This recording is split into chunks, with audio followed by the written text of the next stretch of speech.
The fire snapped and crackled, throwing strange shadows over the ancient walls, leaping up into the abyss above them. Mildred could only see no sky through the roof, only an impenetrable darkness. Cadvan stretched and then reached for his pack. "But for now, I am ravenous," he said. He tossed Mildred a biscuit and some nuts and fruit, and they ate, their backs to the wall, their feet stretched out to the fire, their faces glowing in the heat.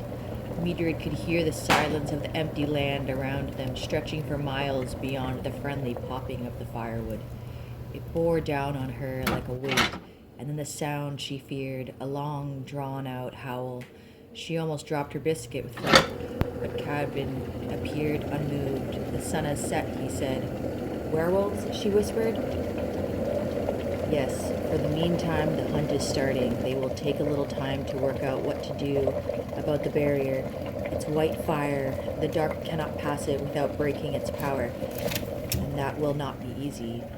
You should get some sleep." The howl came again, and then was answered. "Sleep? Now?" "Why not? I will watch." Cadvan turned and grinned at her. "Be assured I won't let you miss any fireworks. Remember, fear is their worst weapon." Mildred obediently lay down and closed her eyes. After a while, she drew closer to Cadvan. The bard sat still beside her, carefully feeding the fire, his face relaxed. He might have been asleep apart from the watchfulness of his eyes. His sword lay drawn by his feet. The wares were circling the hill. Mildred and Cadvan could hear their feet padding around and around, trying to find a way past the barrier. Mildred listened hard and counted maybe 20. Every now and then one would howl, and it would freeze your blood. A sound of utter desolation, born out of long years of horror and emptiness. The cries hit Mildred in the pit of her stomach.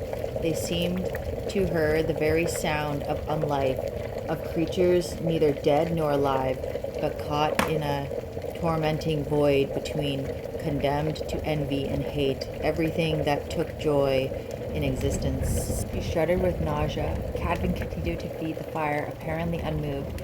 Then they heard the wares bunch together, and Cadvan reached for his sword. "They're going to rush the barrier," he whispered. Mildred's pulse was hammering in her ears. She clutched her dagger until her knuckles were white. She listened to the heavy thunder of the wares' paws and their breath, and the collision as they hurled themselves forward. But the barrier held,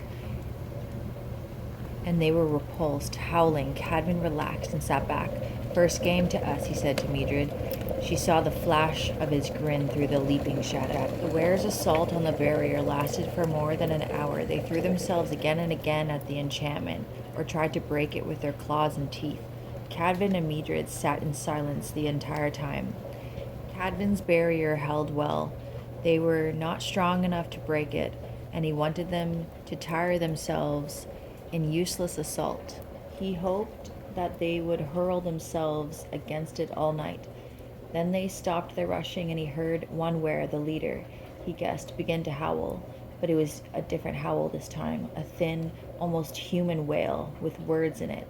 He started low and quiet, but as time went by it grew louder and more insistent. "What does that mean?" Mildred met Cadvan's eyes.